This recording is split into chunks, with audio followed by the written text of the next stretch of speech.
রাষ্ট্রপতি মোহাম্মদ শাহাবুদ্দিনকে তার পদ থেকে অপসারণের দাবি জানিয়েছেন। আমি মন্ত্রীকে বলেছি আমি এটা করতে পারি না, আমি উপদেষ্টাকে বলেছি আমি এটা করতে পারি না, আমি বলেছি I am the last man to do it, I am the last man to do it, আমি করতে পারবো না। শেখ হাসিনার শাসনামলে করা অবৈধ সব চুক্তি বাতিল এবং চুপ্পুকে অনতিবিলম্বে রাষ্ট্রপতির পদ থেকে অপসারণ করতে হবে। আসসালামু আলাইকুম। পদত্যাগপত্র জমা দিয়ে তিনি সিদ্ধান্ত নিয়েছিলেন, আমরা কয়েকজন শুধুমাত্র জানতাম যে তিনি ঘোষণা দেবেন তিনি পদত্যাগ করছেন এবং চুপ্পুকে অনতিবিলম্বে রাষ্ট্রপতির পদ থেকে অপসারণ করতে হবে। মোহাম্মদ শাহাবুদ্দিনকে অনতিবিলম্বে রাষ্ট্রপতির পদ থেকে অপসারণ করতে হবে। তিনি পদত্যাগ করেছেন। আসসালামু আলাইকুম রহমতুল্লাহি ওয়া বারাকাতুহু। সুপ্রিয় দর্শক মণ্ডলী, দেশ এবং দেশের বাইরে যেখান থেকে আজকের এই প্রতিবেদনে ক্লিক করছেন সকলকে জানাচ্ছি আন্তরিক শুভেচ্ছা এবং অভিনন্দন। সুপ্রিয় দর্শক মণ্ডলী, টাইটেল এবং থাম্বনেল দেখে যারা অবাক চিত্তে ক্লিক করেছেন, অবাক হওয়ার কিছুই নেই। হাসু আপা দেশ থেকে চলে গেছে, কিন্তু তার যে সাঙ্গ পাঙ্গ বাংলাদেশে ছিল তাদের ভিতরে অনেকেই পদত্যাগ করেছেন, সেটা ভালো কথা। কিন্তু ডক্টর পিনাকি ভট্টাচার্য সহ আরও যারা রাজনৈতিকবিদ আছেন এবং বাংলাদেশ নিয়ে যারা চিন্তা করে, যেমন সমন্বয়করা, তারা সবসময় একটা কথা বলছে, শাহাবুদ্দিন চুপ্পু যিনি রাষ্ট্রপতি আছেন তিনি কিন্তু বড় একটা কাঁটা, যে কোনো সময় তিনি এবং সেনাপ্রধান পোল্টি মেরে দিলেই বাংলাদেশের অবস্থা কিন্তু করুণ হতে পারে। এই জিনিসটা কিন্তু সবাই বলতেছে, কিন্তু অ্যাকশান কেউ নিচ্ছে না। কিন্তু এইবার কতদিন আর এইভাবে তো আসলে দেশ চলে না। শাহাবুদ্দিন চুপ্পুর পদত্যাগ বিষয়ে আজকের যে করা একটা প্রতিবেদন আপনাদের মাঝে দেখাবো। আশা করছি এই বিষয়ে আপনারা বিস্তারিত A to Z জানতে পারবেন। অনুরোধ এতটুকুই, চ্যানেলে যারা নতুন আসছেন দয়া করে চ্যানেলটি একটু সাবস্ক্রাইব করে দেবেন এবং সেই সাথে যারা এই ভিডিওটি দেখতেছেন আপনাদের কাছে বলতে চাই, আপনি কি মনে করেন বাংলাদেশের বর্তমান যিনি রাষ্ট্রপ্রধান আছে শাহাবুদ্দিন চুপ্পু, তার কি পদত্যাগ করা দরকার? এটা কি আপনি মনে করেন? অবশ্যই আপনার মন্তব্য শাহাবুদ্দিন চুপ্পুকে নিয়ে জানবেন। চলেন প্রতিবেদনটি একাধারে না টেনে দেখব। শাহাবুদ্দিন চুপ্পুর পদত্যাগ সম্পর্কে বিস্তারিত আজকের ভিডিওতে জানতে পারবেন। অনুরোধ, পরিপূর্ণ ভিডিওটি না টেনে মনোযোগ সহকারে দেখতে থাকেন ইনশাআল্লাহ। রাষ্ট্রপতি মোহাম্মদ শাহাবুদ্দিনকে তার পদ থেকে অপসারণের দাবি জানিয়েছেন বৈষম্য বিরোধী ছাত্র আন্দোলনের সমন্বয়ক হাসনাত আব্দুল্লাহ ও সার্জিস আলম। এছাড়া এ সময় তারা নতুন সংবিধান প্রণয়নেরও দাবি জানান। হাসনাত আব্দুল্লাহ ও সার্জিস আলম তাদের ভেরিফাইড ফেসবুক পেজে এক পোস্টে এই দাবি জানালে তা সামাজিক যোগাযোগ মাধ্যমে ভাইরাল হয়ে যায়। পোস্টে তারা লিখেছেন, আওয়ামী লীগের বিচার, সংবিধান পুনর্লিখন, আওয়ামী দুর্নীতিবাজ আমলাদের পরিবর্তন, শেখ হাসিনার শাসনামলে করা অবৈধ সব চুক্তি বাতিল এবং চুপ্পুকে অনতিবিলম্বে রাষ্ট্রপতির পদ থেকে অপসারণ করতে হবে। প্রতিবেদন তৈরি হওয়া পর্যন্ত তাদের এই পোস্টে 1.5 লক্ষাধিক প্রতিক্রিয়া দেখতে পাওয়া যায়। কেন্দ্রীয় দুই সমন্বয়কের সাথে একমত পোষণ করে একই দাবি জানিয়েছেন চট্টগ্রাম বিশ্ববিদ্যালয়ের আরেক সমন্বয়ক খান তালাত মাহমুদ রাফি। এর আগে আরেকটি পোস্টে সংবিধান বিষয়ে হাসনাত আব্দুল্লাহ লেখেন, পতনের সময় সংবিধান ও নিয়ম ভাঙতে পারলে গঠনের সময় কেন নয়? প্রায় একই কথা লিখেছেন খান তালাত মাহমুদ রাফিও। তিনি লিখেছেন, পতনের সময় নিয়ম ভেঙে পতন করা হয়েছে, গঠনের সময় নিয়ম ভাঙতে সমস্যা কোথায়? সার্জিস ও হাসনাতের পোস্ট দুইটির মন্তব্যের ঘরে বিভিন্ন বয়স ও শ্রেণী-পেশার মানুষের মিশ্র প্রতিক্রিয়াও দেখা যায়। অনেকেই তাদের দাবির সাথে একাত্মতা পোষণ করেন, আবার অনেককে সমালোচনা করতেও দেখা যায়।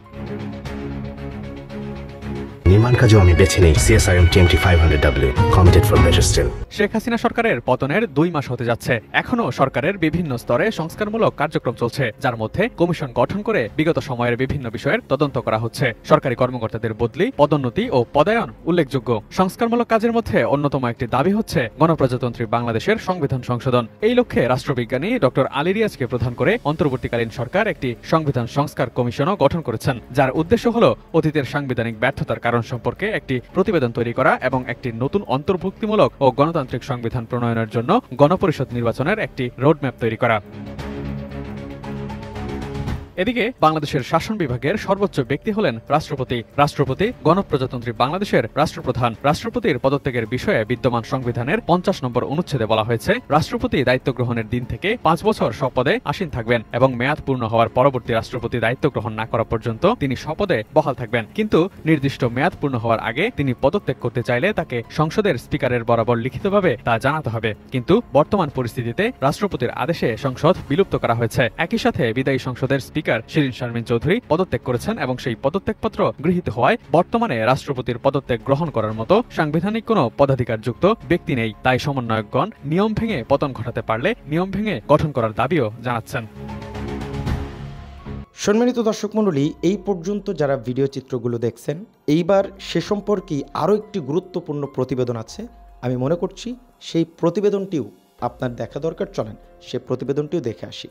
সমন্বয়ক হাসনাত আব্দুল্লাহর পর এবার রাষ্ট্রপতি মোহাম্মদ শাহাবুদ্দিনের অপসারণের দাবি জানিয়েছেন বৈষম্য বিরোধী ছাত্র আন্দোলনের আরেক সমন্বয়ক সার্জিস আলম। বৃহস্পতিবার রাতে তার ভেরিফাইড ফেসবুক পেজে একটি স্ট্যাটাসে তিনি এই দাবি তোলেন। একই সাথে আওয়ামী লীগের বিচার নিশ্চিতকরণ, নতুন সংবিধান গঠন সহ 5 দফা দাবি তোলেন তিনি।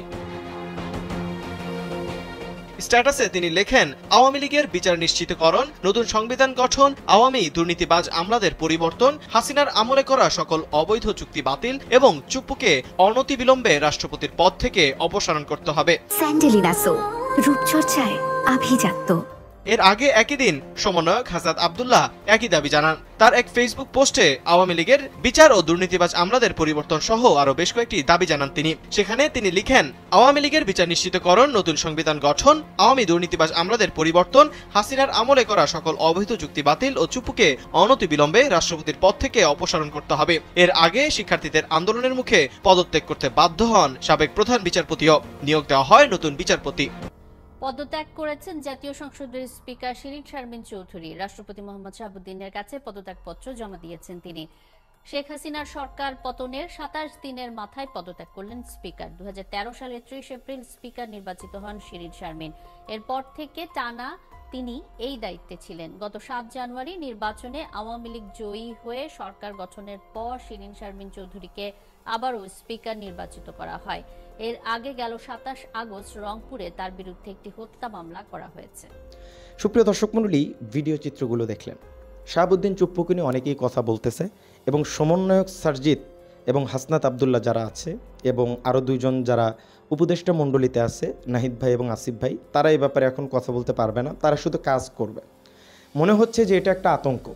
এটা সবাই বলতেছে। পিনাকি ভট্টাচার্যর ভিডিওতেও আপনারা দেখবেন যে ইনি হচ্ছে একটা বড় পাওয়ারফুল একটা ক্ষমতায় বসে আছে, তার লালন করা একজন মানুষ। তো তারে যদি এখনও অপসারণ করা হয় নাই, ডক্টর ইউনূস তার কাছেই শপথ বাক্য পড়তেছে, সব কিছু তার মাধ্যমে হচ্ছে, রাষ্ট্রপতি তো ক্ষমতা তো তার আছেই। তো এইটাকে সমন্বয়করা একটা ডিক্লারেশন দিছে যে তার পদত্যাগ করতে হবে। এটা না করলে আসলেও পসিবল না। বিভিন্ন সময় বিভিন্ন দিক থেকে যে কোনো কেউ ফালাফালি করতেছে। এবং আপনারা প্রতিবেদন জানেন কি না, ভারতে তার থাকা হচ্ছে না, তিনি এখন দুবাই অথবা কাতারে অবস্থান করতে পারেন। এখনও অরিজিনাল যে নিউজ সেটা এখনও পাওয়া যায় না, তবে বিভিন্ন সোশ্যাল মিডিয়ায় এটা নিয়ে তোড়জোড় আলোচনা চলতেছে। যদিও যাওয়ার কিছুদিন পর জানা যাবে। সরাসরি নিউজ তো প্রচার হবে না, কারণ এটা একটা হট্টগোল সৃষ্টি করবে। কারণ আপনি দুবাই বলেন, কাতার বলেন, সব জায়গায় তো বাংলাদেশের অনেক লোকজন আছে, খ্যাপা লোকজন আছে না, তো সেখানে সমস্যা হতে পারে। তো এজন্য প্রতিবেদনটি অরিজিনাল নিউজ আসা পর্যন্ত অপেক্ষা করতে হবে। তবে ভারতে যে থাকতে পারবেন এটা কনফার্ম হয়ে গেছে, বুঝছেন। তো আজকের এই ভিডিও দেখে কি বুঝলেন, কি জানলেন, আপনার মতামতটি অবশ্যই কমেন্ট করে জানাবেন। এরকম নিত্য নতুন আপডেট সবার আগে পেতে আমাদের চ্যানেলটি সাবস্ক্রাইব করে আমাদেরকে সাপোর্ট করবেন। আজকের ভিডিও ছিল পর্যন্তই, দেখা হচ্ছে পরবর্তী অন্য কোনো ভিডিওতে। সে পর্যন্ত সকলে ভালো থাকবেন, সুস্থ থাকবেন। আসসালামু আলাইকুম রহমতুল্লাহ বরকাতুহু।